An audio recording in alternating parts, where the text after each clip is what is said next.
How did you like London? I loved it. The tube was wonderful. Coming from mid-Missouri, where public transportation is terrible, going to London, which has the tube, was pretty amazing. You know, I lived in Harrow, which is on the outer limits of London, so it took like 20 minutes to get to the center. But that's a lot faster than it would have been to drive, you know.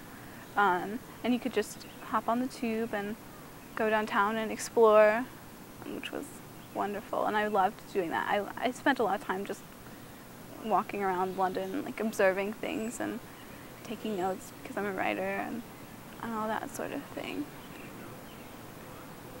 So, you know, when it comes to people, what did you observe on those walks? Well, a lot of them were extremely busy, but when I stopped at places, for example, I spent a lot of time on the South Bank. You know, you could see a bit more of the poor side of London there. I think there's lots of graffiti, and but of course that's blended with the artistic side because Tate Modern's also there, and so I think I just observed a lot more mixture than you see here. Like you see a blend of the high and the low, and the old and the new as well. Like you know, the Tate Modern's housed in an industrial building. Like I don't know how old it is. Not as ancient as like St. Paul's, but you know, the Tate's directly across the river from St. Paul's. So. And because of London's location, is it any easier to make trips to continental Europe? I think it is. I didn't make any trips to continental Europe though, but I do know some people who spent a weekend in Italy and that sort of thing. They just could go to Heathrow, and there were a lot of cheap tickets available from London to these places. And the International Student House was also good about organizing trips abroad sometimes. We did one to Wales, which would have been pretty cool. Did you say you went to Wales? I didn't, no. I didn't do a lot of traveling when I was there. I was very cautious with money, shall we say.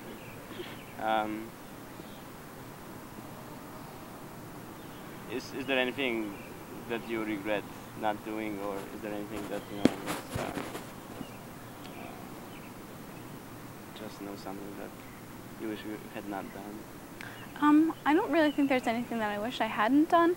There are a lot of things I do wish I had done, like, for example, taking some of those trips with the International Student House and going abroad. I should have been a bit less conscious. I should have been more, I don't know if I should have been less conscious of budgeting or more conscious of my budgeting. I guess I should have budgeted more beforehand and known exactly how much I could spend on trips abroad and that sort of thing. That's the biggest regret, I think. Would you do it again? Absolutely. And I want to go back to London. I'm hoping to study, I'm hoping to get my graduate degree in the UK. So would you say that because you took part in this program at Westminster, that this sort of changed or, you know, affected in any way your career plans? Well, I don't know if it affected my career plans, because before I had gone, actually, I had already decided that I was going to change my major. So, for me, I did find that I didn't really enjoy although I would have learned the most job applicable skills in the magazine project, I also found that that was my second least favorite class, and that I didn't really enjoy doing that. So it sort of confirmed my decision to switch majors. What about teachers, you know, the education? What did you learn there that is not offered here, and vice versa, what you did not learn there that is offered here? You mean specifically with the journalism class? I mean, just, you know, in general, as, you know, your experience, you know, when it comes to, you know, British education.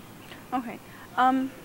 Well, I was actually really surprised by how informal the University of Westminster was. I know everything here is it's pretty informal, and I expected to be a lot stricter in London at the University of Westminster, but I was surprised to find that that wasn't really the case.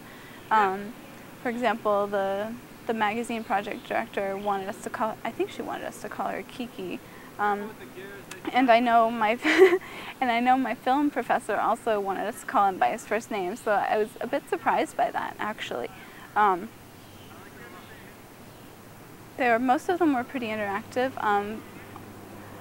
As far as professional experience, I do think that taking the film class in Westminster, I got to work with Andy Powell, who's done some post-production stuff for like the British Film Institute, and I know that's an opportunity I wouldn't have gotten had I stayed in Missouri.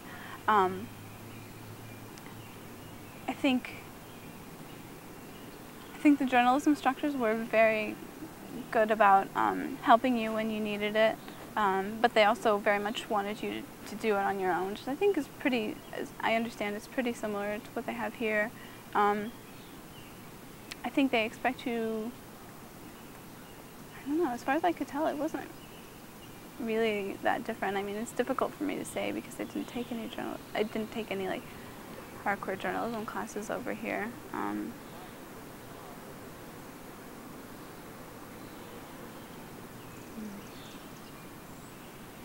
Would you have any advice to students who want to go to London? Start saving early because it's expensive.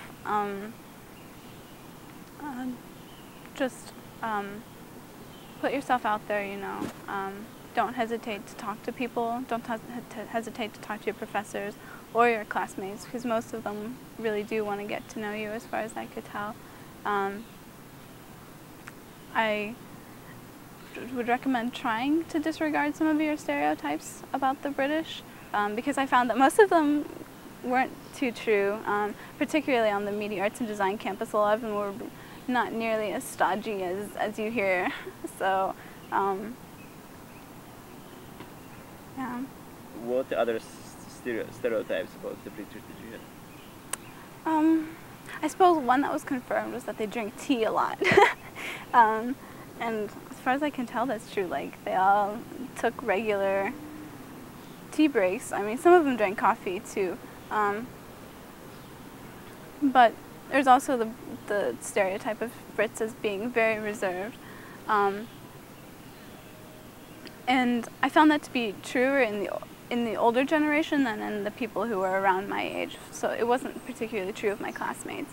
Like I said, I don't know if that's influenced by their career choices. A lot of them were in very competitive fields like fashion design and of course journalism. And so I think that attracts naturally a more outgoing type of person.